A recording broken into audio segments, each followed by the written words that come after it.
A Justiça Eleitoral iniciou o atendimento às pessoas que possuem algum tipo de deficiência física e que queiram mudar o seu local de votação já a partir da próxima eleição, sendo que para isso os interessados poderão se dirigir até o cartório eleitoral, na Avenida 15, entre as ruas 18 e 20, em horário comercial. Barretos possui 30 locais de votação, sendo que destes, apenas 2 não possuem acessibilidade, e no caso são as escolas Coronel Almeida Pinto e Mário Vieira Marcondes. O Estadão, tendo a direção do cartório eleitoral de Barretos, informado que, para os portadores de deficiência que moram nas proximidades dessas escolas, isto também não é problema, pois a poucos metros destes locais estão o SENAC e a Escola Dorival Teixeira. Os portadores de deficiência que optarem pela mudança do local de votação poderão fazê-lo mediante a apresentação de um documento com foto e outros documentos, como explicou a chefe do cartório eleitoral, Alessandra Tamarose. A única maneira da pessoa requerer a transferência para essas sessões adaptadas especiais é comparecendo no cartório eleitoral até o dia 9 de maio. Aconselho, inclusive, que elas venham bem antes dessa data para evitar aquele tumulto do prazo final.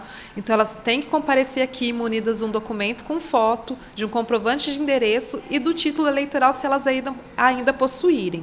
Se elas não comparecerem e solicitarem essa transferência, elas continuarão votando onde elas sempre votaram. O cartório eleitoral confirmou que outros tipos de serviços estão disponíveis a toda a população até o dia 9 de maio. Como a retirada do primeiro título, acerto com a Justiça Eleitoral e transferências de locais de votação. Neste caso, em especial aos eleitores que votavam no antigo prédio do SESI e que agora, se não pedirem transferência, votarão no novo prédio, localizado em uma outra área. O eleitor deve ficar atento aos prazos da Justiça Eleitoral. Aquele jovem, por exemplo, que não aderiu às campanhas feitas no ano de 2017 pelo cartório da 21ª Zona, ele tem também até esse prazo para vir tirar a sua primeira via do título. E para esse jovem a gente disponibiliza senhas, caso ele não consiga realizar o agendamento pela internet. Aquele eleitor que quer realizar transferência, mudança de locais de votação, lembrando que, por exemplo, a escola SESI, ela passou para a via das comitivas, então não vai ter a votação aqui no SESI antigo no centro, ela foi transferida para lá.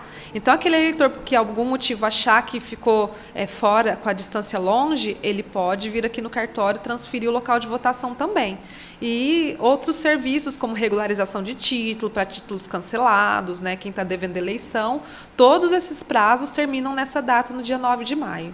Também foi informado por Alessandra Tamarose que o serviço de cadastramento biométrico também continua disponível pelo cartório eleitoral. O cadastramento biométrico continua sendo feito normalmente, inclusive nós aconselhamos os eleitores a fazerem nesse momento, para não deixarem para o prazo final. Lembrando que esse prazo final para essa 21ª Zona ainda não foi estipulado pelo TSE. Então, nós temos até o dia 9 de maio, mas depois das eleições ele vai continuar.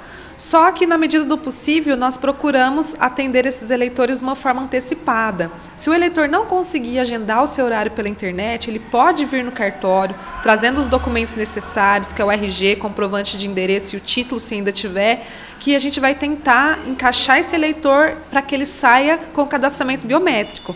Lembrando que, se ele fizer esse cadastramento, ele pode baixar o título online, o título digital, e aí ele vai poder, no dia da eleição, votar com esse título.